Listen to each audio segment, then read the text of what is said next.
누가 2장 7절과 12절 차이를 알아야 된다는 거예요. 공통적인 것은 구유, 강보,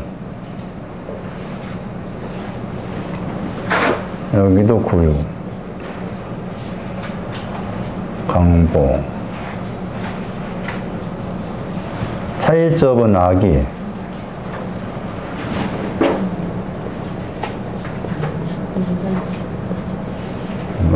맏, 장자, 아들.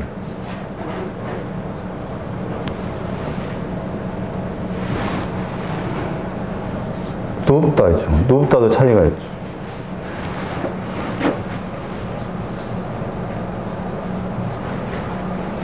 이게 차이점이죠. 똑같이 구유 강보인데 차이점인데 사실 여기도 차이가 있는 거죠. 이 단어 때문에 그런 거죠. 악이로서 눕다 하는 이 내용을 설명하고 있는 구유와 강보는 여기서 말하는 구유와 강보가 다르다는 거죠. 이 차이점을 분명히 잘 알아야 된다. 개인적으로 생각했을 때 이 차이점을 정확히 알고 이 내용을 안다면 여기에 다 들어있는 거잖아요. 내가 할 수 없는 것을 다 하신 거죠. 내가 할 수 없는 거. 그러니까 그냥 일반적으로 알고 있는 성탄절은 이 말씀대로 완전 무관한 것이고, 또 성탄에 대한 말씀을 또 이를테면은 뭐 죽으시고 부활하신 것보다 더 낮게 생각하면 안 되는 거예요. 죽으신 부활도 이게 다 들어있는 거잖아요. 사실 보면 주님의 죽으심과 부활의 의미 너 속에 다 포함되어 있는 거잖아요. 여기서는 이제 이 눕다가 아나클리노를 썼어요. 여기에는 케이마에 썼어요. 이 차이 보세요. 왜 똑같은 구유어에 눕다 하는데 이 다른 단어 썼느냐.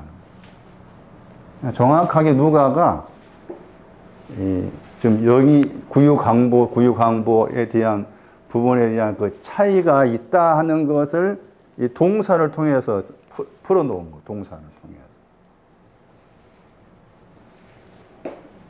그러니까 여기서는 지금 이제 이 단어의 대표적인 부절이라 할 수 있는 게 지금 전에 설명드린 마태 8장 11절이잖아요.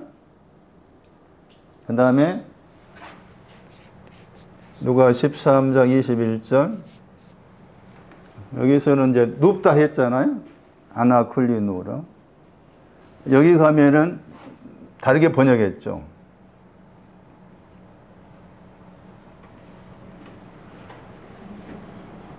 잔치에 참석하다.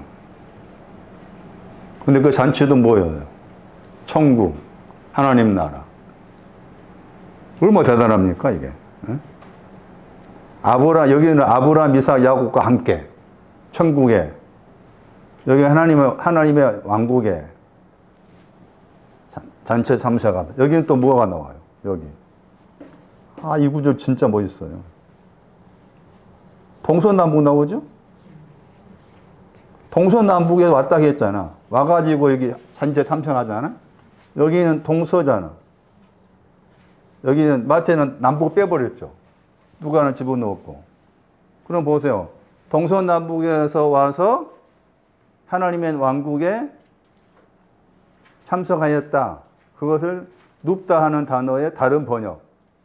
그러니까 눕다도 뜻도 있지만 잔치에 참석하다 뜻도 있다는 거예요. 그럼 동서남북이 뭘까 하는 거죠.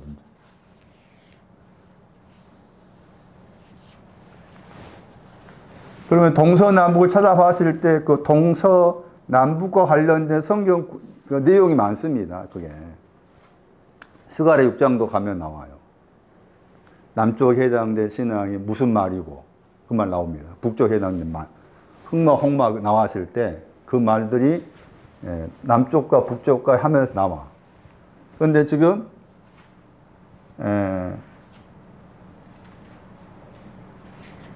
이쪽에 이 단어를 썼다는 게 여기잖아? 이것을 다시 이제 어디로 가야 되는가 하면은 이걸로 지난주 설명했던 에스겔 16장 4절로 설명이 가능해요. 동서남북에 왔다는 거. 탯줄 끊어. 그 다음에 정결케 해서 소금. 타국의 동서남북이라. 그런 해석도 가능한 겁니다. 그러니까 동서남북이라고 했어요. 동쪽, 서쪽, 남쪽, 북쪽이라는 그 단어를 통해서도 해석할 수 있지만은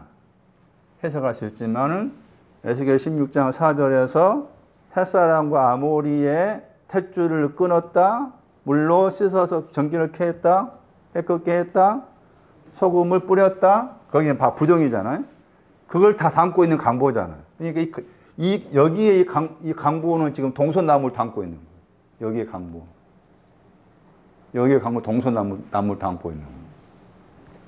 그러니까 여기 구유하고 여기 구유 다른. 여기는 더러운 구유고. 그 더러운 구유를 정리하기 위해서 아기로 놓으신 거예요. 더러운 구유를 정리하기 위해서. 여기는 깨끗한 구유라. 더러워진 깨끗해진 구유가 되는 거예요. 깨끗해진 구유. 같은 단어인데 내용은 다르다는 거예요. 그 다른 이유가 뭐냐? 이 단어, 동사 때문인 거예요. 이 단어가 사용되는 거예요.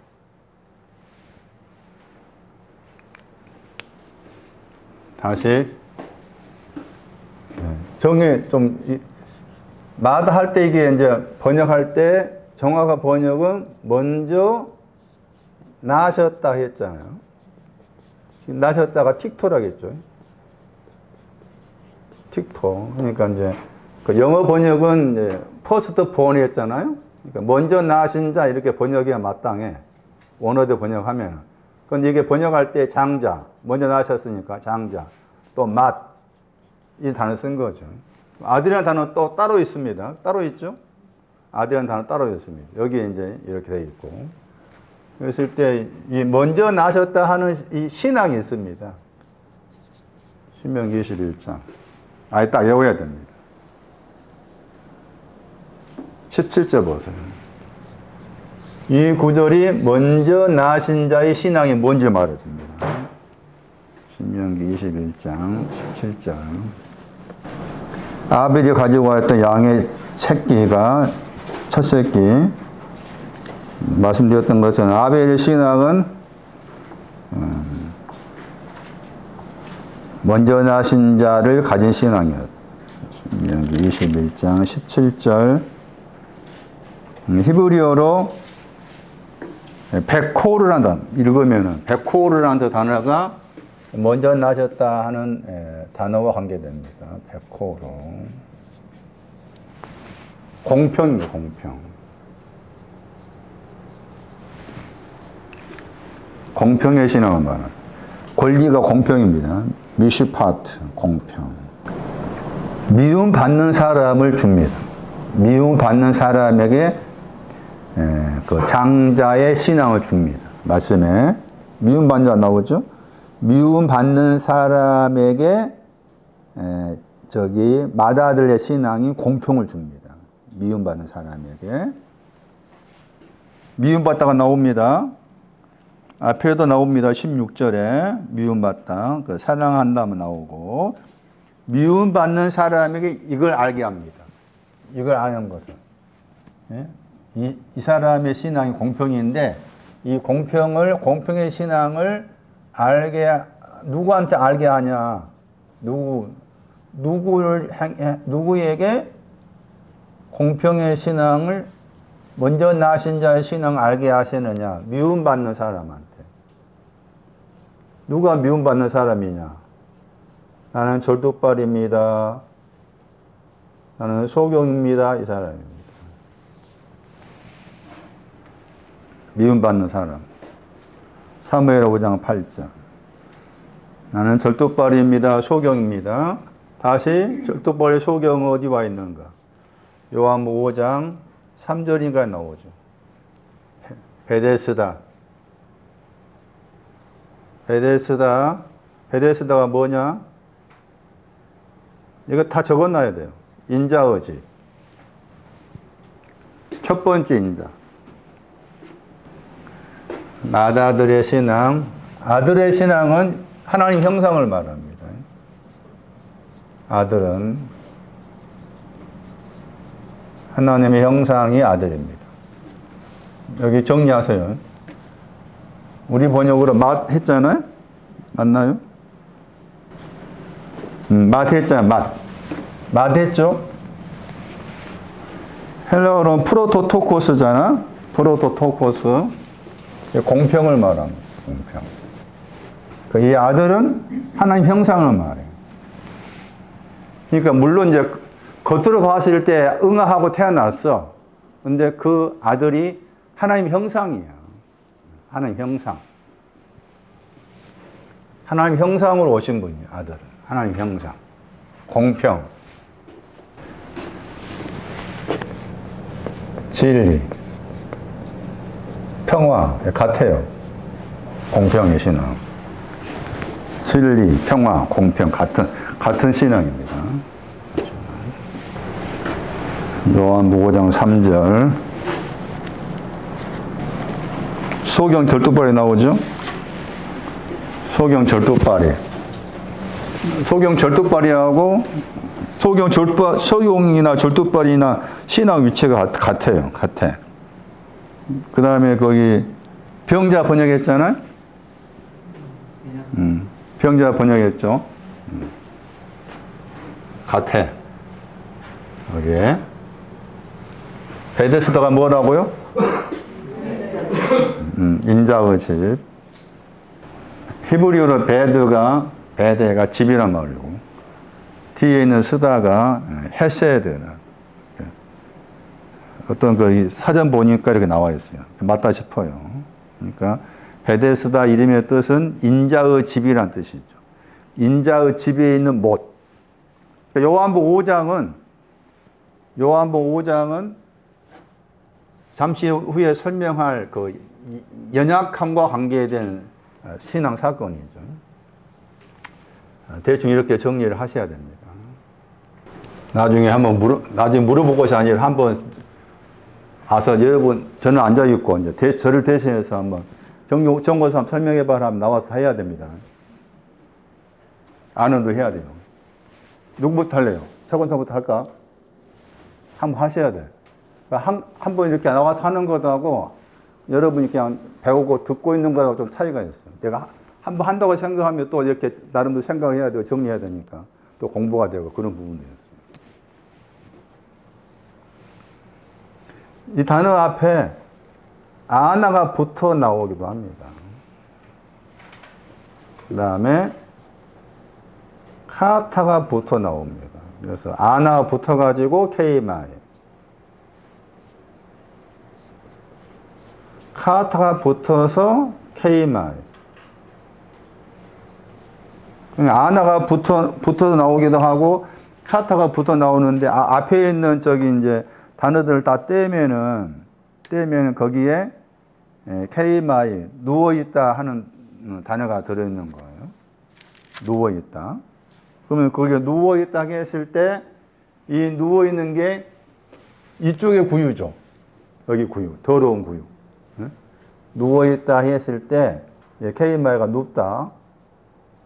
그 누워 있다 해서 누워 있는 게 구유, 더러운 구유.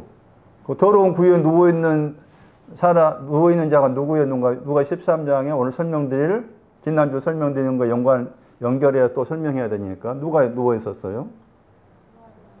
나귀하고 소잖아. 나귀와 소는 동물이 아니다. 동물을 통해서 상징성을 부여한 것이기 때문에 나귀, 소가 상징적으로 뭔지를 알아야 된다. 그러면 이미 이 나귀와 소가 13장 거기 15절 이하의 말씀에서 구유에 있었잖아. 구유에 있었죠.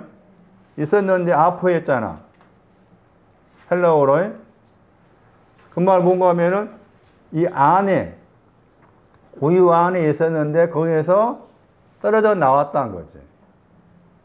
아포란 단어가. 그러니까 이미 나귀와 소는 구유 안에 있는 거예요. 구유 안에 구유 안에 있는 나귀와 소인데 거기에서 떨어 나온다 그 말은 이 구유가 더럽다는 거지. 그래서 이제 그 잠언 14장 4절 같잖아요. 잠언 14장 4절에서는 소들이 없으면은 깨끗하다 했잖아. 여기는 나귀와 소가 있잖아.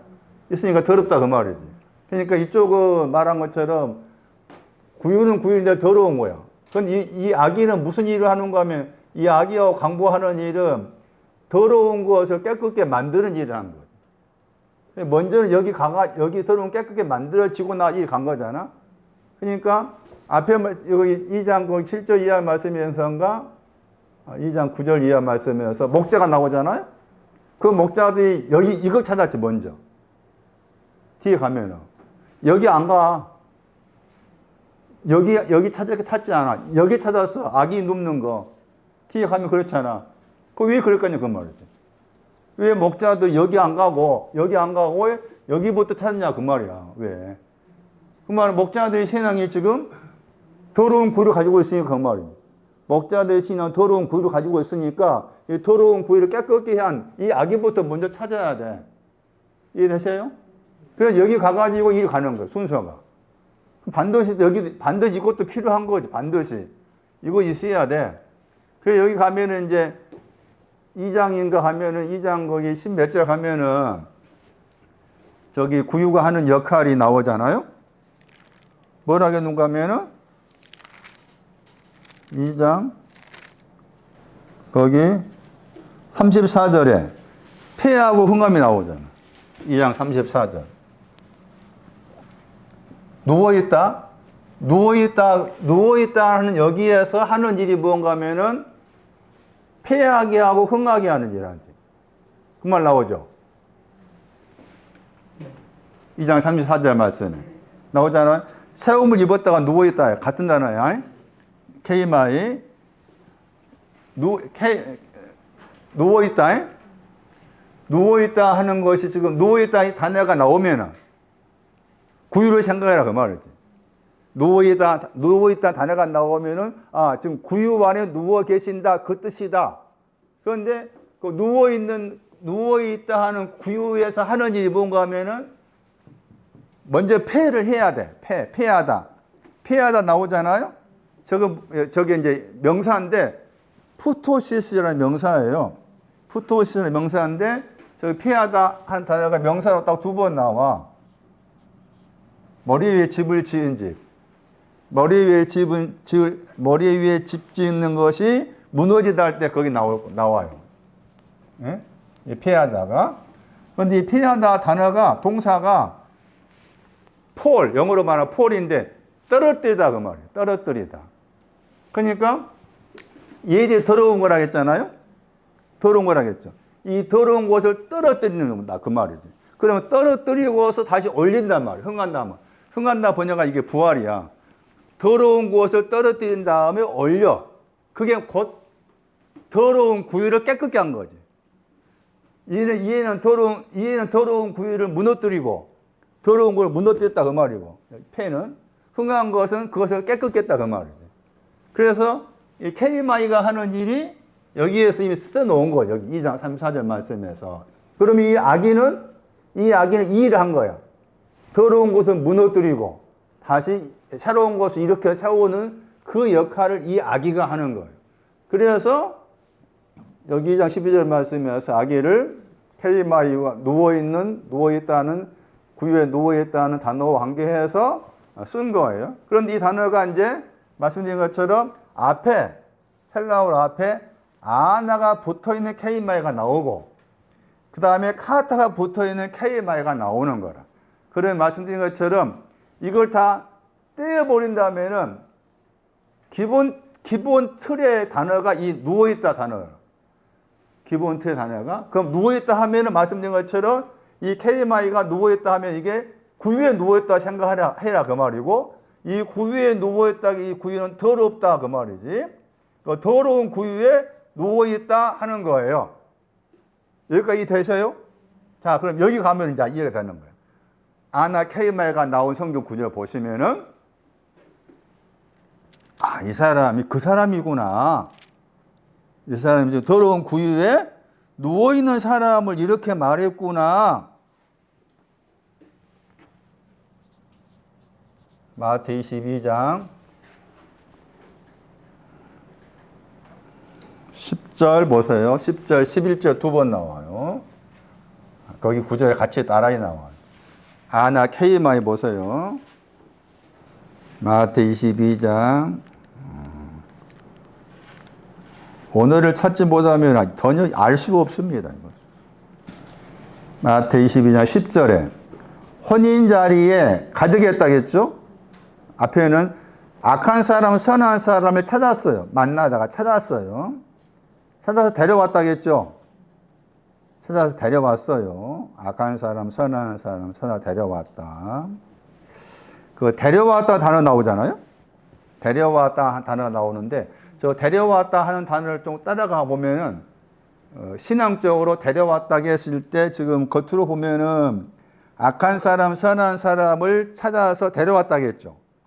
했을 때 이 악한 사람, 선한 사람이라고 했을 때 공통점이 뭔가 하면은 공통점이 그 악한 사람에게도 이것이 있다 그 말이고 선한 사람에게 이것이 있다 그 말인데 그 공통점이 뭔가 하면은 미련한 처녀입니다. 공통점. 미련한 처녀로서 악하다. 미련한 처녀로 선하다. 그런 의미가 됩니다. 왜냐하면은 거기 이제 데려왔다 하는 단어가 요한복음 15장을 봐야 돼요. 제가 누가 13장 설명할 때도 또 나오는데 요한복음 15장에 보시면은 요한복음 15장 6절에 사람들이 모았다 할 때 그 단어입니다. 모았다 번역 단어가 그 단어입니다. 마태 22장 10절에 데려왔다 단어가 요한복음 15장 6절에 사람들이 모았다 했죠. 쉰아고 그 말 함께 더하기 인도하다 그 말. 함께 더하기 인도하다 합성어입니다. 헬라어로 여기서 이제 모았다 했을 때 그 모음 내용이 뭔가 하면은 밖에 버려진 가지죠. 가지인데 요한복음 15장 6절 해석입니다.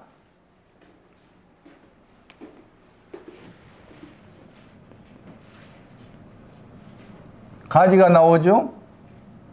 무슨 가지라? 앞에 보면은 포도나무에 대한 15장 1절에 포도나무 나왔죠. 요한복음 15장 1절에 포도나무죠. 2절 말씀에 가지 나오죠. 모든 가지 나오잖아. 그 가지는 무슨 가지라? 포도나무와 관련된 가지인 거죠. 예? 가지가 포도나무와 관련된 가지인데 내 안에 거하라고 했잖아. 그러니까 내 안에 거해야 되는데 거하지 않았죠. 포도나무의 가지인데 내 안에 거하라는 그 말씀에 거하지 못한 거예요. 내 안에 거하다 했는데 거하지 못한 가지죠. 거하지 못한 가지. 그리고 그 가지에서 가지가 하는 일이 15장 2절 말씀에 열매 맺어야 되죠. 그 다음에 보다 더 많은 열매 맺어야 되죠. 열매가 두 번 나와요. 열매 맺어야 되고 보다 더 많은 열매 맺어야 되는데 아직 그 열매 맺는 것과는 거리가 멀어져. 저 가지가. 그래서 내 안에 거한다는 것은 열매 맺는 거죠. 내 안에 거한다고 했을 때 내 안에 거하는 것은 보다 더 많은 열매 맺는 것과 관련된 말씀인데 거기 말씀 가운데서 그 가지가 모아다가 그랬잖아요. 모아다가 데려왔다. 악한 사람, 선한 사람 데려왔다. 가지를 모았다. 악한 사람과 선한 사람이 어떤 사람이냐? 포도나무의 가지인 사람이다. 포도나무의 가지인데 악하다. 포도나무의 가지인데 선하다. 그런 뜻이다. 마태 22장 말씀에서. 그럼 왜 이 사람이 가진 이 사람이 제가 설명한 것처럼 미련한 처녀냐라고 했을 때 이 밖에 버리워진다고 했잖아요. 밖에 버리워진다는 두 단어를 따라가면은 소금이 맛을 잃어버린 사람을 말합니다. 그러니까 소금, 에스겔 말씀에도 소금이 뿌려야 되는데 소금이 안 뿌렸다고 했잖아. 그러니까 소금이 있어야 되는데 소금이 없는 사람이에요. 소금이 없는 사람을 가리켜서 미련하다 합니다. 그러니까 마태 25장 미련한 처녀도 어떤 사람인가 하면은 소금을 가지고 있지 않는 사람입니다. 그리고 미련한 처녀라고 했을 때 미련한 처녀를 말씀드린 것처럼 소금을 가지고 있어야 되는데 소금이 없어. 소금이 없는 것은 맛을 잃어버렸다 한 것이고 그 맛을 잃어버린 신앙 위치가 어딘가 하면 스코토스입니다. 스코토스. 로마서 1장 21절 이해하면. 그러니까 이 사람은 미련한 처녀 이 사람의 신앙은 횃불이 있었잖아요. 횃불. 둘 다 슬기론자나 미련한 처녀 공통이 횃불이잖아. 그 횃불이 어둠이 물러간 빛의 신앙을 말해. 횃불이. 그러니까 미련한 사람도 어둠이 물러간 빛을 가졌는데 지금 소금이 없어가지고 흑암에 빠져 있는 겁니다. 흑암에 빠져 있는 거. 이 사람이 그 말입니다. 밖에 버려졌다 했을 때 밖에 버려졌다는 두 단어 따라가면 마태복음 5장 13절하고 누가 14장 35절을 참고하면은 밖에 던져진다 하는 그 단어가 나와. 그것을 가지고 해석했을 때 이 가지의 신앙이 미련한 처녀의 신앙이다. 미련한 처녀. 포도나무의 가지지만 어둠이 물러간 빛의 신앙을 가진 사람이지만 다시 말하면 외인 쪽의 의를 가진 사람이지만 아직 흑암을 뛰어넘는 신앙을 가지지 못해서 왼쪽의 신앙을 가지고 와서 흑암 속에 있는 사람. 그 사람이 가지다 그 말이에요.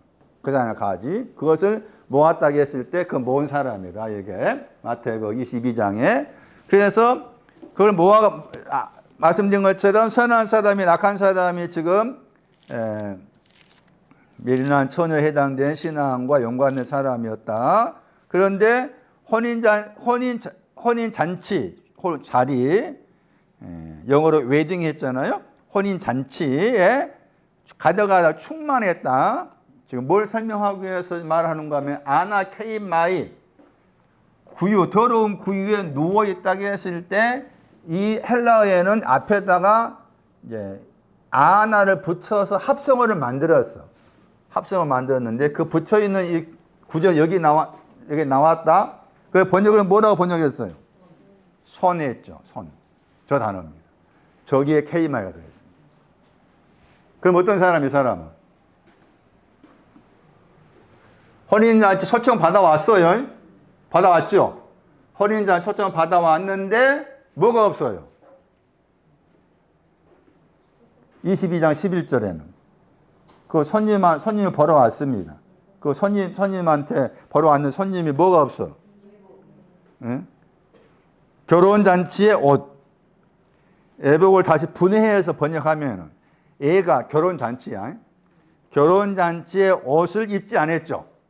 결혼잔치 옷을 입지 않았어요. 마태 22장은 다시 재해석합니다.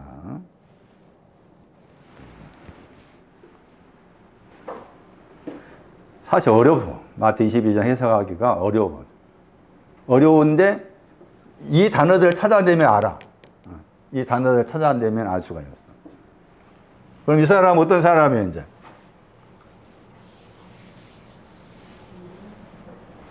번역 손님 했잖아? 영어로 게스트 했죠? 게스트 영어의 게스트가 손님이잖아요? 예, 손님인데 이게 누워있다 그 말이잖아. 누워있어. 누워있다 뜻이라 들었다겠죠. 그런데 왜 아나가 붙어 나왔잖아? 아나가 붙어 있으면 반복한단 말이야. 계속 반복해서 누워있는 거야. 어디에? 더러운 구유. 소와 나귀가 있는. 그 소와 나귀가 어떤 사람이에요? 이리 가면은. 여기 혼인잔치에 참석했지만 애복 입지 않는 사람이 소와 나귀야. 소와 나귀의 의미를 광범위하게 볼 수 있다 그 말이에요 지금. 자, 이렇게 됐잖아요. 아나 케이마이. 이해되세요? 그러니까 지금 단어를 아나가 붙어 나오면은 반복의 의미가 있습니다. 계속 반복해서 어디에 누워있다 그 말입니까? 더러운 구유에 누워있다 그 말. 반복해서 더러운 구유에 누워있기 때문에 결혼잔치에 옷을 입을 수 없지. 결혼잔치 옷을 입을 수 없어. 그러니까 물어봅니다. 왜 안 입었냐? 물어보죠. 22장 12절에. 물어보잖아요? 그러니까 뭐라고 했어? 마태 22장을 해석하는 데서 키워드가 열쇠가 되는 단어가 지금 우리 번역으로 손님 번역된 저 아나케이마이하고 그 다음에 유구무원 저 단어입니다. 유구무원이라는 저 단어하고 아나 반복해서 누워있다는 이 두 단어가 무엇을 말씀하는지를 알아야만 애복의 신앙이 뭔지를 알 수가 있어요. 애복의 신앙이. 자, 여기까지 되세요? 좀 이해가 안 되면 물어보세요. 이 범위 안에서 물어봐. 한옥 현주 자매가 제가 지금 가지고 있는 생각에 막 엉뚱한 질문하잖아. 그럼 제가 헷갈려 버려. 쟤도 가만히 생각해 보면은 제 나름의 이게 흔히 뭐 루틴이나 맡아 보셨나요? 제 나름 말씀에서 이게 나름 루틴을 가지고 오잖아 지금. 일주일 동안 말씀 참고하면 여기 와가지고 제 나름의 루틴이 딱 그려져 있는데 갑자기 루틴 바깥에 질문을 던져오면은 제가 헷갈려가 안 돼. 그것을 약간 확장해서 보면 이거 자폐야 특징입니다. 신성기도 보면 지 루틴이 있거든. 루틴에서 벗어나면 그때 불안한 거야. 얘가. 지 나름 루틴이 딱 정해져 있는데 그 루틴에서 약간 벗어난 음식 안 먹어요.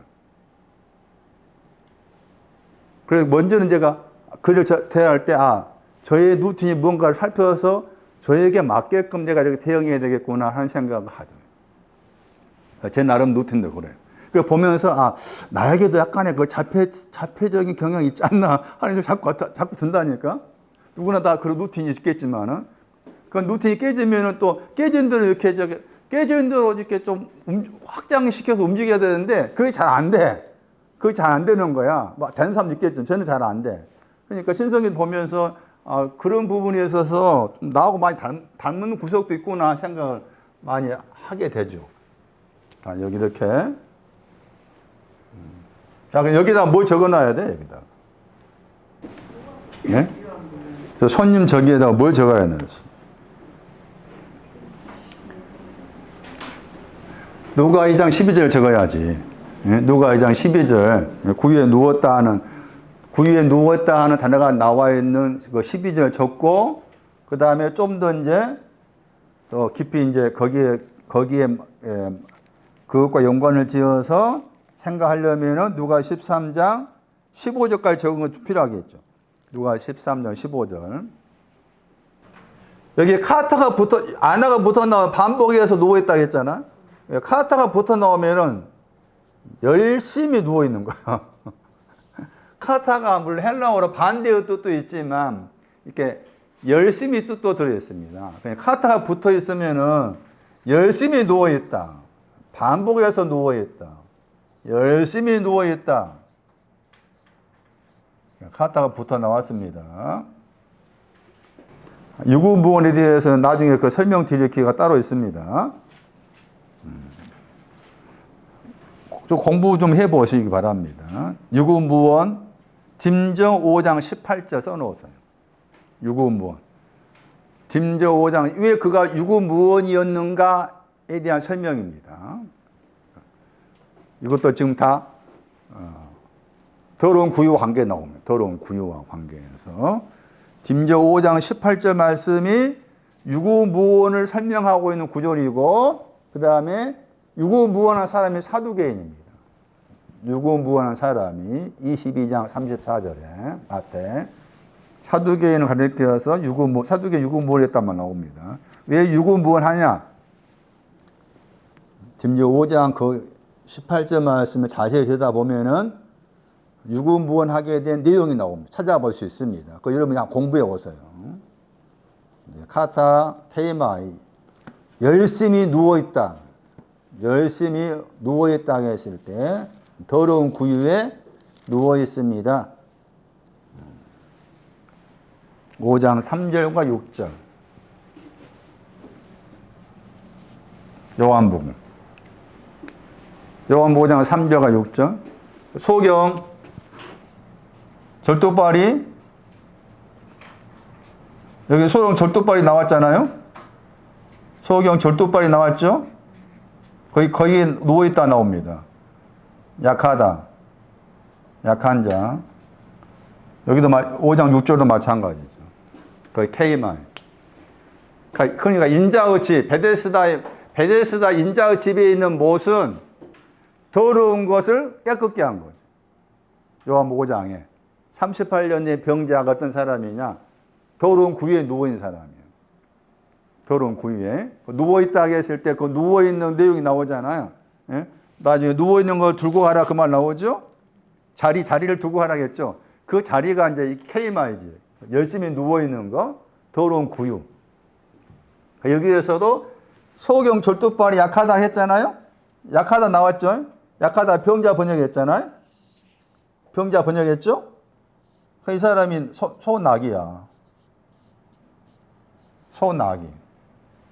이 사람도 소나기 해당인데, 소경 절도발이 약하다 하는 저 사람들도 소와 나기과에 속한 사람이라 할 수 있는 게, 거기 요한복음 5장 3절에 누워 번역했죠? 다시 요한복음 5장 6절 말씀에 누웠다 했는데 앞에 기본형에 누워있다는 K마인데 그 앞에다가 카타를 붙여가지고 열심히 누워있습니다. 얼마 동안 누워있었습니까? 열심히 38년 동안 누워있습니다. 열심히 38년 동안 누워있습니다. 누가 13장 열심히 18년 누워있어요. 18년. 38년 동안 열심히 누워있어요. 그렇게 봐야 돼. 38년 동안 누워있다는 말은 무슨 말인가? 열심히 누워있다. 더러운 구유에 누워있다. 그러니까 건강하다 했잖아요? 건강하다 나오죠? 누워있는 사람에게 건강하다 했죠? 요한복음 5장에. 건강하기 원하느냐 물어봤죠? 5장 6절에 누워있는 사람한테 낫는 자가 건강하다. 낫기를 원하느냐 물어봤죠? 물어봤죠? 그래서 일어나 자리를 들어라 그 말 나오잖아요? 자, 그래 거기에서 이제 낫는다, 낫기를 원하느냐, 건강하기 원하느냐, 이 말이 뭘까 하는 것은 누가 13장 가야 돼. 누가 13장, 이제 누가 13장 갑니다. 누워있다는 다른 합성어로서 다른 열심히 누워있다, 반복해서 누워있다 하는 대표적인 구절을 찾아봤어요. 오늘 설명드리고자 하는 누가 13장을 볼게요. 누가 13장. 저희 어머님 이야기예요. 궁금하신 분 있을 것 같아서. 저희 어머님이 지금 그 복림주민센터 앞에 있는 시티 요양병원에 계시는데요. 거기쪽으로 모셔갔어요. 파티마 병원에 응급실에 2번 가셨다가, 제가 23일 날 아침에 목욕 갔다가 어머니 집에 이제 토요일 되면은 새로 세탁기를 샀는데, 자, 글을 눈이 어두우셔가지고, 자, 글씨를 모르셔. 안 보여. 제가 이제 토요일마다 세탁기를 돌리러 가요. 근데 그때 9시 반쯤 갔는데, 어머님이 새벽에 잠이 안 오셔가지고 샤워를 하셨어요. 샤워를 하셨는데, 이제 그 금요일쯤에 이렇게 뒷목이 갑자기 당겨서 이렇게 거의할 만큼 계속 드셨는데도 연세가 됐으니까 뒷목이 당겨서 어지러우셨는가 봐요. 그러다가 새벽에 또 고혈압 있으신 분이 새벽에 움직이면 안 된다 하시는데 또 새벽에 이렇게 샤워를 하셨는가 봐요. 그래서 이제 쓰러졌어, 거기서. 알몸으로 화장실 바닥에. 제가 9시 반에 갔는데, 걔가 들어보니까 한 2시나 3시쯤 하셨는가 봐, 샤워. 그러니까, 거기 바닥에 한 5시간 넘게를 서 있으신 거. 그래서 막, 제 힘으로 일으키려 하는데, 쓰러기에서 누워 계시니까, 어렵더라고. 겨우겨우 해가지고 이제 밖으로 나오게 하셨는데, 그래가지고 이제 파티마 가서 응급처치하고 파티마 찍어보니까 이상이 없다 하고 해서 또 다시 퇴원을 했어요.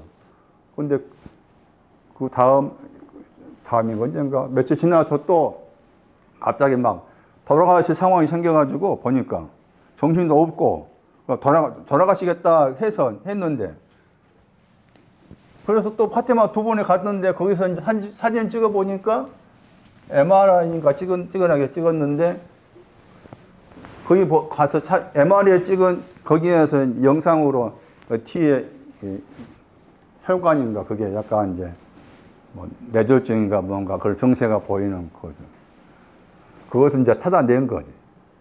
그런데 그게 애매하게 걸려가지고 정확하게 지금 뇌졸중이 왔습니다 이게 아니고 뇌졸중이 약간 온 것 같다 이런 식으로 말한 거라니. 그런데 떨어지고 나서 말이 어눌한 거지. 말이 잘 안 돼. 말이 안 되고 아예 다리에 힘이 없고 손도 못 들어가. 밥도 못 드셔. 옆에서 또 먹여주고.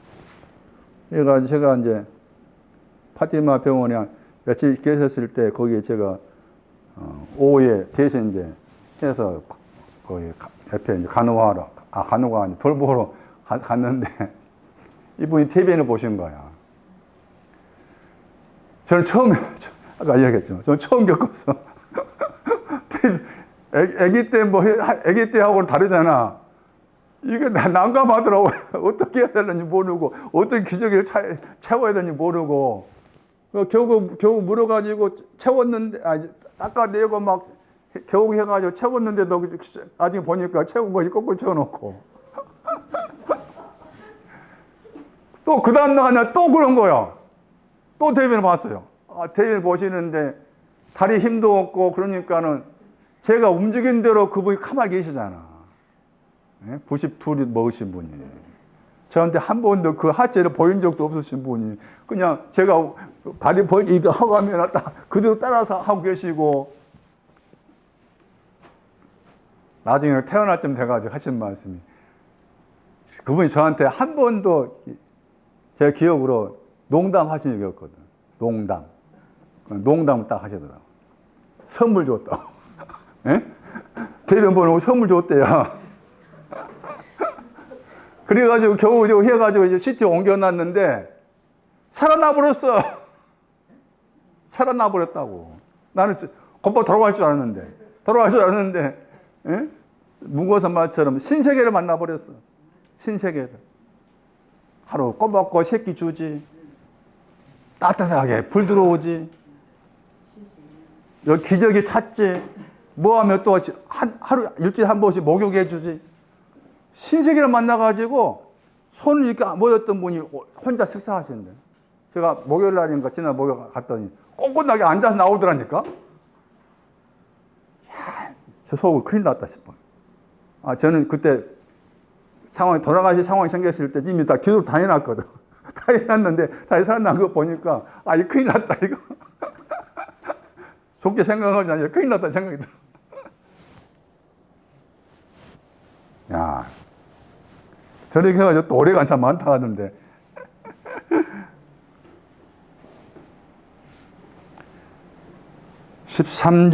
누가 13장. 그런데 한 가지 더 붙여 말하면, 성경과 상관없는 이야기. 정신 집중을 더 하기 위해서. 그분이 거기, 일기는 아니고, 일종의 가계부 같이 이제 오늘 채소 샀다. 채소 얼마. 이거 쭉 써오신 거야.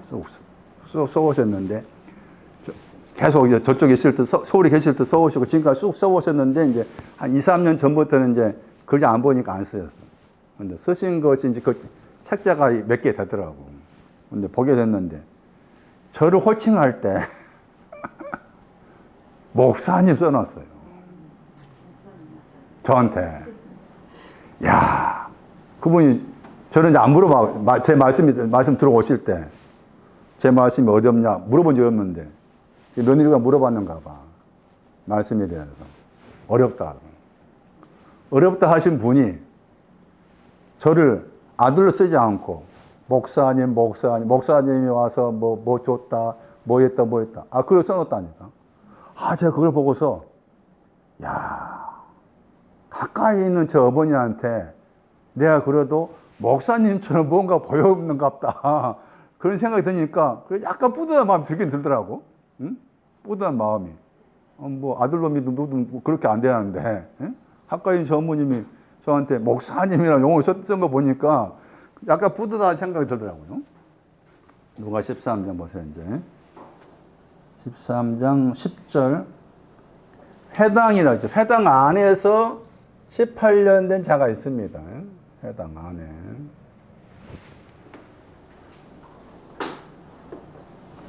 (18년이죠) 왜 회당 안에 있는데 18년 그 다음에 정확한 번역은 연약함이라겠죠. 연약함의 영. 이 연약함의 영과 관련된 자가 사탄이죠. 사탄이 연약함의 영을 묶었다는 거죠. 앓는다가 연약함입니다. 13장 10절에 연약함. 그 다음 13장 12절에도 병 번역했잖아요. 같은 단어죠. 연약함. 아예 그 바꿔 써놔야 됩니다. 바꿔 써놓으세요. 연약함이라고.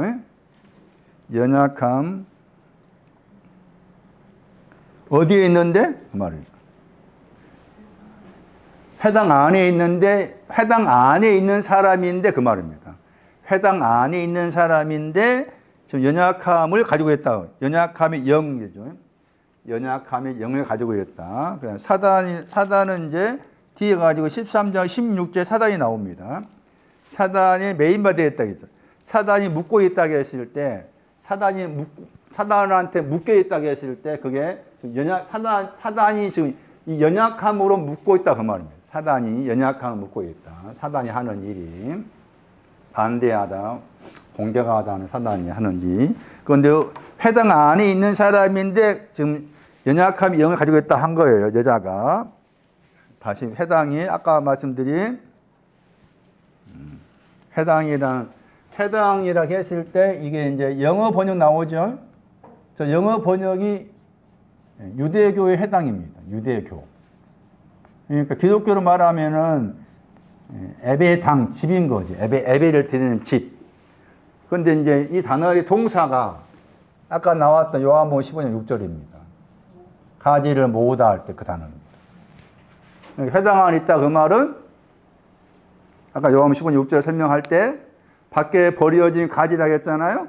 그 밖에 버리다 따라가 보니까 소금이 맛을 잃어버렸을 때를 버렸다 나와 있더라. 그러니까 미련한 처녀에 속한 거죠. 여기는 그 회당 안에 있다 그 말은 미련한 처녀의 신앙이다 그 말이죠. 미련한 신앙. 어둠에서 빛을 가진 사람인데 흑암 속에 있는 미련한 신앙을 가진 사람. 미련하다. 반대 미련한 신앙 거쳐서 슬기로운 데 가는 거니까. 그래서 연약함이 영을 가진 사람이 회당 안에 있다 그 말은 지금 미련한 처녀에 해당된다. 미련하다. 그렇게 해석할 수가 있는 것이고. 자, 연약함에 대한 설명이에요. 연약함이란 단어가 여러 군데 나옵니다. 그러니까 이것을 좀 정리를 할 필요가 있어요. 연약한 것이 뭐냐? 그래서 제가 구약의 예를 들게요. 이사야 35장 3절. 연약한 것이 뭔가? 시편 31편 10절. 잘 적어놔야 돼요. 연약함이란 단어가 많이 나옵니다. 59장 14절.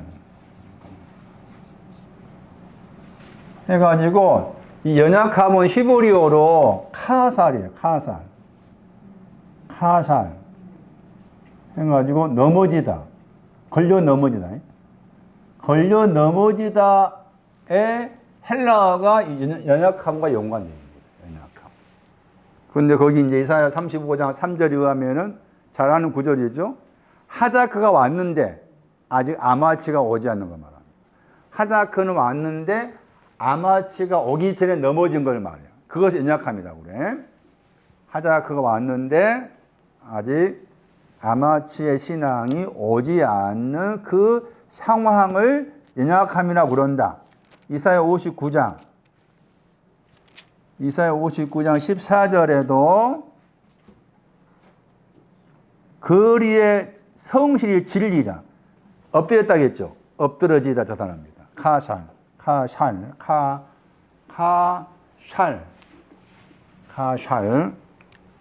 이사야 59장 14절 진리. 그러니까 아직 진리의 신앙에 이르지 못했다 그 말이죠. 여기는 아마츠의 신앙의 진리가 같아. 진리의 신앙에 아직 이르지 못했다. 또는 그 진리의 신앙은 무엇과 연관되는 거리가 나오죠? 거리가 나와. 거리 나오죠? 이사야 59, 14절에 거리 나오죠? 레호브. 많이 들어봤죠? 창녀 나합 할 때 나합. 넓어지다. 넓다. 넓다의 신앙은 열매 맺다죠. 열매 맺다. 넓어진 신앙, 열매 맺는 신앙이에요. 다 같은 겁니다. 그러니까 연약함은 아직 진리에 이르지 못했다. 넓은 신앙에 이르지 못했다. 그게 넘어진 신앙, 연약함의 신앙이에요. 연약함의 신앙. 31편 10절 31편 10절 나의 죄악으로 내 기력이 넘어졌다. 약하다. 카산. 내 기력. 코와우. 죄악 안에서. 죄악이 있는 것. 죄악. 여기는 죄악이 나오죠. 죄악 때문에 넘어지다. 그 넘어진다고 했을 때 그 넘어진 것이 코와우. 많이 들었던 단어.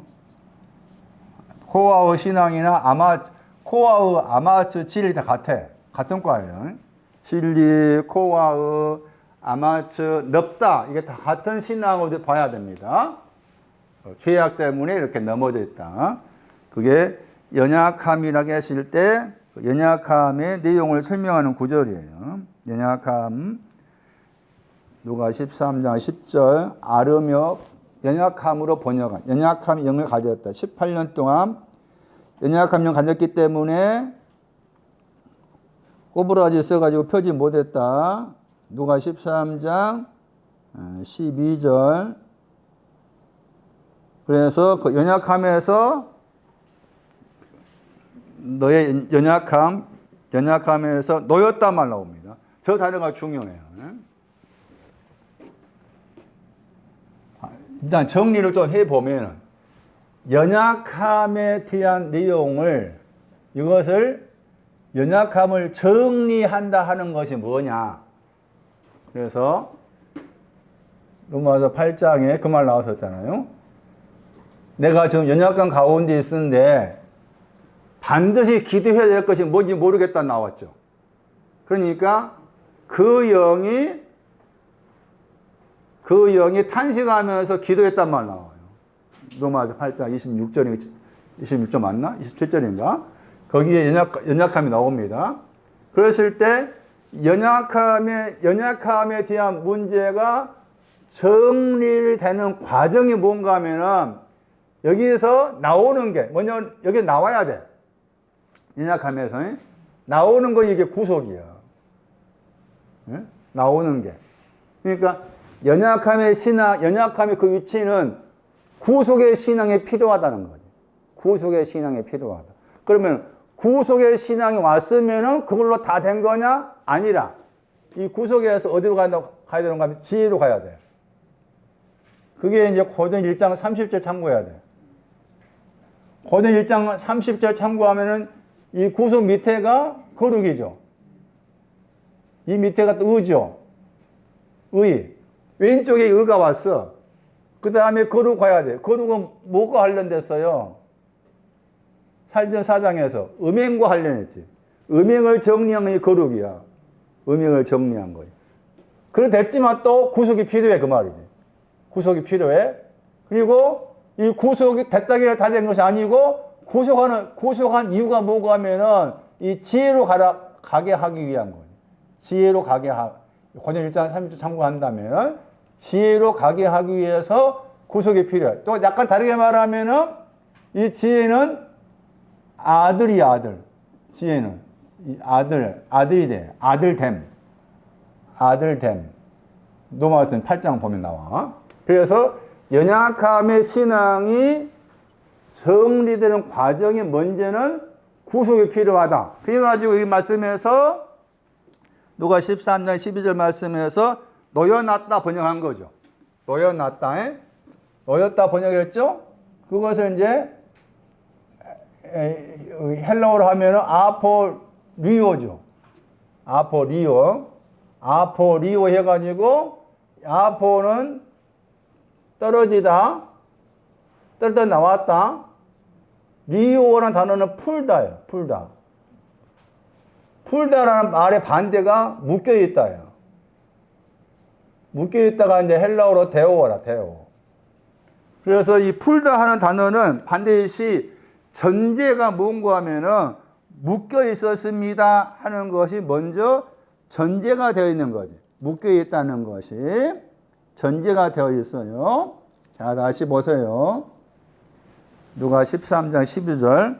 연약함에서 놓여놨습니다 했을 때 연약함에서 번역을 놓여놨다 번역했잖아. 저게 구속이야. 연약함에서 놓여놨다가 구속이 되는 거예요. 자, 동사가 지금 아포리오 했잖아요. 아포는 떨어지다, 분리하다, 더하기 뒤에 풀다. 그러니까 구속이라는 단어에는 구속한다 말이 나오는데 그 구속한다 했을 때 구속이라는 단어에는 단어의 그 기본적인 단어가 뭔가 하면 묶여있는 것을 풀었다예요. 묶여있는 것을 풀다 하는 것이 구속하다 하는 단어의 의미예요. 자, 풀다. 아포리오. 다시 여기 누가 13장. 지난번에 설명했던 거 다시 반복해서 하고 있습니다. 먼저 13장 12절이었죠. 12절은 지금 함께 붙어가지고 합성어로 아포리오 했죠. 그건 누가 13장 다시 15절 보시면은 거기에 구유 앞에 아포가 있었죠. 구유 앞에 아포. 그래서 말씀드린 것처럼 여기는 구유 안에 있었는데 그 말이죠. 구유 안에 있었는데 거기에서 떨어져 나왔다 하는 아포를 붙인다겠죠. 아포 붙였죠. 그리고 거기에서 풀어놨다 나왔죠. 그 풀어놨다가 뉘오죠. 풀다라는 말은 여기 아포가 있었죠. 여기 풀다 있었죠. 이거 합쳐진 것이 여기 이 단어죠. 합쳐진 게 이 아포리오잖아요. 그 아포리오는 여기 연약함이 있었잖아요. 연약함에서 풀려났다 했죠. 연약함에서 풀려났다 했죠. 여기 가니까 여기는 구유라겠죠. 구유에 누가 있었어요? 나귀와 소가 있었죠. 이 나귀와 소는 누구예요? 연약한 자입니다. 나귀와 소는 연약한 자. 나귀와 소는 연약한 자예요. 나귀와 소가 연약한 자가 구유 안에 있다. 그 말은 더러운 구유 안에 연약한 자로서 있다. 나귀와 소가 있었다. 거기에서 떨어져 나와서 풀렸다. 그러니까 이미 풀다 하는 리오를 샀다. 그 말은 여기 구유 안이라고 해서 여기에 구유에 묶여있다. 그 말이지. 구유 안에 있다. 그 말은 아니란 말 없지만은 구유에 있다. 그 말 자체가 구유에 묶여있는 거지. 그 구유에 묶여있다. 그 말은 또 연약하다와 관련된 것이니까. 그러니까 누가 13장 12절 말씀에서 연약함에서 놓여놨다고 했을 때 그것을 다시 풀어놓은 게 거기 13장 15절이라 볼 수 있는 거죠. 13장 15절에. 그러니까 말씀드렸던 것처럼 아포라는 단어하고 풀어내다 하는 단어를 표시를 해놔라. 이 앞서 말씀을 드렸던 것 같은데요. 합쳐가지고 그게 이제 아포리오가 됐죠. 그런데 이제 아까 말씀드린 것처럼 아포리오 여기서 연약하면 구속이 필요하다겠죠? 여기 이제 구속한다 한 거잖아요. 풀려났어요. 그 풀려나면 이 구속의 목적지가 이리 간다겠죠. 그래서 여기 13절, 13절에서 말씀합니다. 안수가 나오죠. 안수가 나오죠. 우리 번역으로 누가 13절, 13절에 안수하셨다 나와 있잖아. 안수를 하니까 여자가 폈다겠죠? 그러면 이 말이 뭔가 하면은, 그러니까 누가 13절, 13절은 연약함에서 놓여놨어요. 놓여난 것이 뭐라겠어요? 구속이 나겠죠. 구속이 왔으면은 이리 가라겠죠. 이리 가라겠죠. 그러면 안수했다는 말의 의미는 여기를 말한 거예요. 안수했다는 말은. 그러니까 우리가 번역을 안수라고 번역했지만 사실 안수라고 번역하면 안 돼. 저 단어가. 정확한 번역은 손들이잖아요. 손들이야. 손들. 누구의 손이에요? 누구의 손? 예? 연약한 자의 손인가? 누구의 손이라? 예수님의 손이지. 예수님의 손들이지. 예수님의 손들. 누구의 손들이라고? 예수님의 손들을 그녀에게 그랬잖아. 그녀에게 하시미 했잖아요. 하시미가 삼위 단수잖아. 삼위 단수 써졌죠. 예? 삼위하고 S 썼잖아. 삼위 단수니까 그잖아. 그는. 이 그는이 예수님이야. 그러니까 예수의 손을 말하지. 예수님의 손. 예수님의 손들을 안수했단 말이 뭐냐? 대부분이 이렇게 안수 번역했어. 안수했단 말에는 두 단어가 같이 있는 거야. 하나는 손이라는 단어하고, 그 다음에 더하기 위에 놓다 하는 단어가 있어요. 이것은 합쳐가지고 번역을 안수하다 번역한 거야. 그건 이렇게 번역하면 안 되는 거지. 왜냐하면 예수님의 손들을 그녀 위에 놓았다는 거예요. 예수의 손들을 그녀 위에 놓았다. 그녀가 누구요? 그녀가 누구요? 그렇지. 구속받은 사람이에요. 구속받은 사람.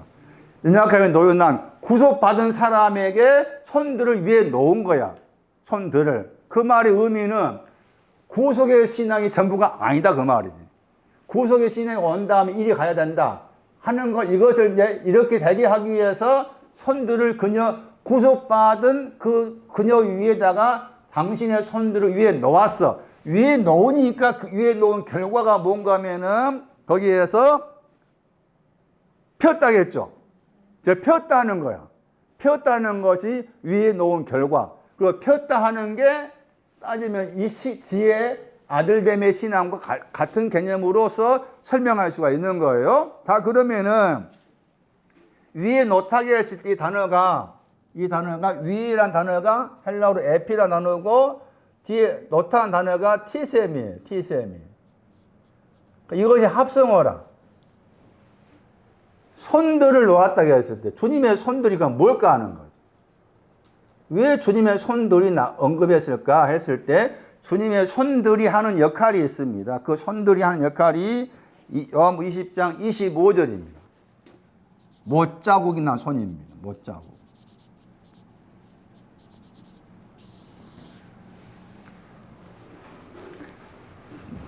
도마가 하는 말가 나옵니다. 주님의 손들의 못자국을 내가 보면서 그 말 나옵니다. 그래서 주님의 손들이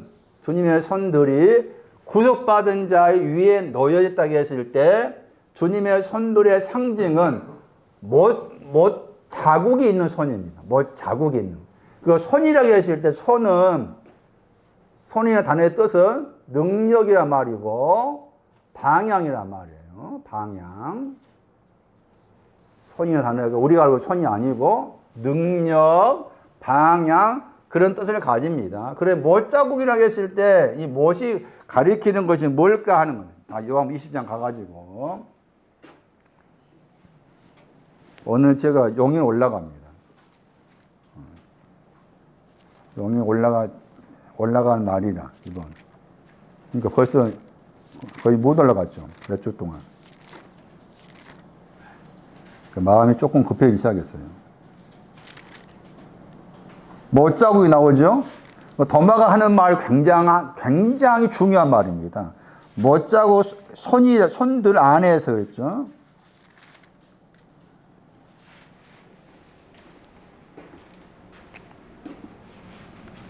세 개, 우리 복음성가에도 세 개의 못자고. 왜 세 개라고 했을까? 상상하면. 왼쪽, 오른쪽에 하고, 발하고, 이렇게 하니까 세 개라 생각했잖아. 근데, 못이라고 했을 때, 못은 우리가 알고 있는 못이 아니에요. 역대상 22장 3절. 못이 뭐냐? 여기 가야 돼. 못이 상징하는 것이. 역대상 22장 3절. 거기 번역을 거물 못이라고 했어요. 번역을.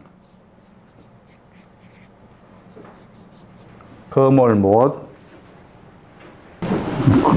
거물이라는 말을 제가 들어본 적이 없어가지고, 한글 사전 찾아보니까 이렇게 표현됐더라고요.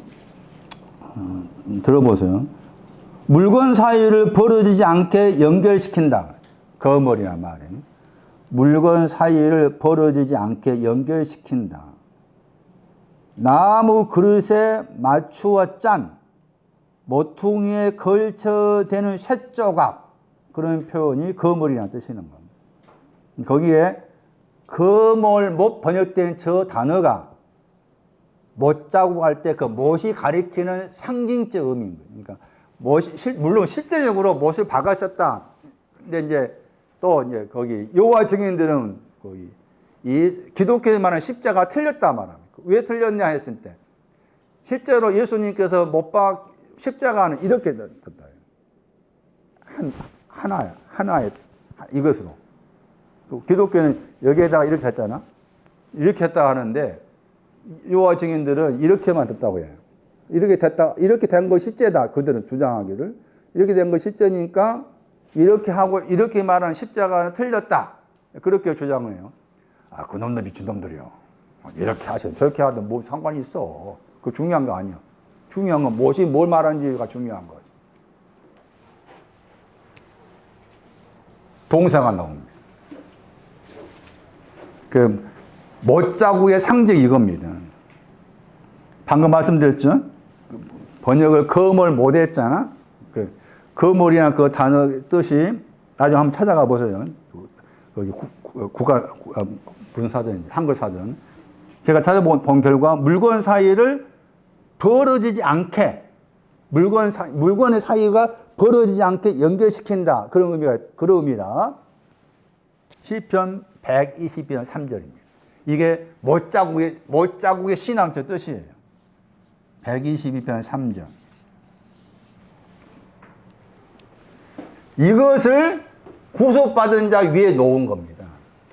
그러니까 결국 따지면 그 신앙의 지혜이고 아들됨입니다. 하나 된다.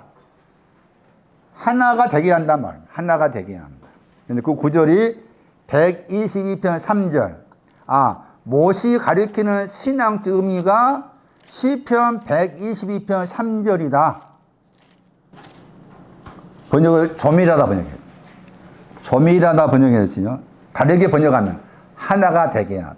하바르. 시편 122편 3절. 예루살렘아 너는 건설되었다. 성읍같이 건설되었다. 어떻게 건설되었느냐? 조밀하게 건설되었다고 했죠? 조밀하게 건설되었죠? 그리고 조밀하게 건설된 결과가 뭔가 하면은 그 같은 122편 말씀에서 보좌입니다. 보좌. 그래서 이 못의 상징은 보좌와 하나가 되게 했다. 이렇게 해석할 수 있는 거예요. 보좌. 조밀하다 번역된 저 단어 다르게 번역하면은 하나가 되게 하다 이렇게 번역할 수가 있는데 지금 건설되다 했을 때 건설한 내용이 다른 구절 89편 3절하고 89편 5절 참고하면 89편 3절은 인자를 말하고 89편 5절은 보좌를 말해. 문맥상 120편 3절 이하 말씀에서 조밀하게 건설됐다고 했을 때 그 건설된 것은 보좌를 말해요. 그러니까 보좌와 하나 되게 했다 그 말입니다. 못자국은. 보호자와 하나 되게 했다 하는 그 못자국을 구속받은 자 위에 놓았다. 그게 안수입니다. 여기에서. 그러니까 구속받은 사람에게 보호자와 하나 되게 하기 위해서 구속받은 자 위에 놓았다 했을 때, 놓다 하는 이 단어도 구원을 말합니다. 놓다게 했을 때. 아주 중요한 단어입니다. 놓다. 저 단어가 의외로 많이 나옵니다. 놓다. 살전 5장 9. 거기에 놓다가 나옵니다. 번역을 놓다 하지 않고 세웠다 번역했죠. 세웠다. 노하심이 아니고 구원. 세우다. 자, 그래서 정리하면은 왜 구속을 받았는데 그리고 예수의 손들 못자국이 있는 손들을 구속받은 자 위에 놓았느냐? 놓았다 하는 신앙은 구원을 말하고 그 구원은 보호자와 하나 되게 하는 것이다. 그렇게 정리를 하고 이제 13장 15절에서 구유에서 구유 안에 있었던 소와 나귀가 떨어져 나왔다 했죠? 떨어져 나왔죠? 구속받았다 그 말이죠. 구속받은 자를 누가 13장 15절에 이끌고 갔다고 했죠? 이끌고 가다. 구속받은 자를 이끌고 가다. 자, 구속받았어요. 구속받다. 어디서 나왔어요? 더러운 구유에서 나온 것이 구속이라고 했죠. 더러운 구유에 나온 것이 구속이라. 그러면은 누가 2장 7절 말씀에 구유는 깨끗한 구유라고 했죠. 그것은 구속을 말하죠. 깨끗하다 한 것이 구속이죠. 누가 2장 12절은 아직 구속의 신앙 오지 않았고, 구속의 신앙이 오기 위해서 강보로 쌓인 아기가 필요했다 그 말이고, 이끌고 갔어요. 이끌고 간다고 했을 이끌고 가는 것은 어디로 가야 돼, 이제. 거기에서 이제 말씀은 물 먹이를 한다고 했죠. 물 먹이를 한다고 했잖아요. 그 물 먹이는 것이 구속 다음에 물 먹인 거 이해이죠. 물 먹인다가. 지혜. 아들됨이고, 또 물 먹이는 것이 못자국이 있는 위에 놓은 것이죠. 그게 물 먹인 것이죠. 물 먹인 거 이끌고 갔어요. 누굴 이끌고 갔어요? 구유에서 놓여진 구속받은 사람을 이끌고 갔다고 했죠. 그런데 지난주에 말씀드릴 때 마태 7장 13절에서 13절 14절 말씀하고 똑같이 이 단어가 나오더라. 멸망으로 인도했다 했을 때 그 사람은 구속받은 사람이에요. 구속받은 사람이 멸망은 뒤로 물러가는 거예요.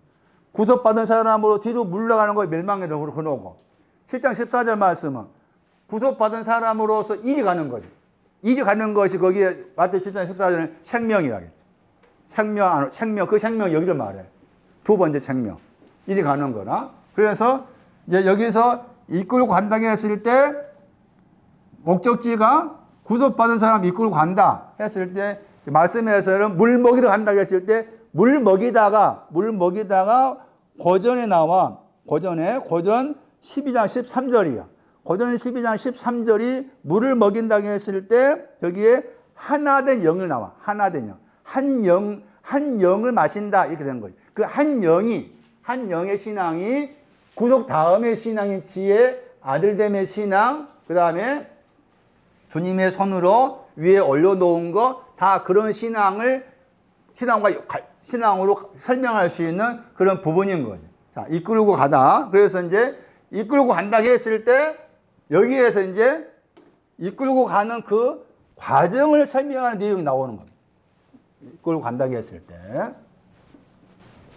이걸 설명하고 다음 주에도 계속해야 될 것 같네요. 어디서 나와서? 더러운 구유에서 나와서 그 말은 구속받아서 지금 목적지입니다. 목적지를 향해서 이끌려가다. 목적지를 향해서 이끌려가다게 했을 때 소가 나귀가 목적지를 향해서 이끌어가다게 했을 때 이 소가 목적지를 향해서 이끌어가는 그 과정에 있어서 이 소가 등장한 거예요. 그래서 고전 9장 9절 10절에 소가 나와. dim전 5장에 나와. 소가 지금 목적지를 향해 이끌려 구속받은 소가 목적지를 향해서 이끌려 간다고 했을 때 dim전 5장 18절. 그 다음에 이 낙인이 이끌려 간다고 했을 때 마태복음 21장 2절 이하의 말씀에서 나귀가 이끌려 나와. 이끌려 가고 있어. 구속받은 나귀입니다. 구속받은 나귀가 이끌려 가. 그게 마태복음 21장 2절, 그 다음에 5절, 7절 이렇게 나와. 그래서 이거 제가 다음 주 설명할게요. 다음 주 설명할 텐데 한번 집에 가셔가지고 찾아보세요. 구속받은 소입니다. 구속받은 소가 이끌려 간다고 했을 때 이끌려 가는 내용이 뭐냐? 여기 나옵니다. 곡식을 밟아 떨다. 밭을 갈다. 여기 밭을 갈다. 곡식을 밟아 떨다. 거기에 유구무원이 나옵니다. 유구무원. 망을 씌우지 말라 할 때 그 망이 유구무원. 그러면은 마태 22장에서 유구무원 했다겠죠. 유구무원 했다겠잖아. 어떤 사람이라고. 그걸 생각해 봐야 된다. 왜 마태 22장에서 유구무원 했을까? 딤전 5장은 유구무원 하지 말라고 했어요. 어떤 소에게 유구무원 하지 말라고 했어요. 마태 22장은 유구무원 해서 그 유구무원한 사람 또 K마이에 있는 사람이었잖아. 그럼 왜 그 사람 유구무원 했을까? 그 생각해 봐야 돼. 찾아봐. 그래, 여기 나귀도 마찬가지. 나귀 말하면서 나귀가 풀려났어, 여기서. 묵교가 풀려났어. 나귀 그러면 이거 가야 돼. 스가랴 9장 9절. 겸손해서 뭐 했어? 나귀 탔다고 했어. 겸손해서 나귀 탔다고 했어. 그걸 봐야 돼, 이제. 그 내용이 뭔가를. 그것을 여러분 스스로 한번 좀 찾아보시고 생각해 보셔야 돼. 찾아보시고 생각하고서 오신 거다고 그냥 온 거다고 말씀을 이해하는 데 차이가 있을 수가 있으니까 다음 주에는 이거 설명을 하고 소나귀에 대해 더 설명을 드리고 그 다음에 제가 거기 생각에 누가 2장 14절 말씀에 위에 계신 하나님께 영광 땅 위에는 사람들에게 뭐 그 말 나오잖아. 그것이 뭘 설명하는지를 다음 주까지 가야 우리가 알고 있는 누가 2장을 통한 성탄에 대한 내용이 뭔지를 대략적으로 설명이 끝나는 겁니다. 오늘 여기까지 하겠습니다. 공부해 오세요.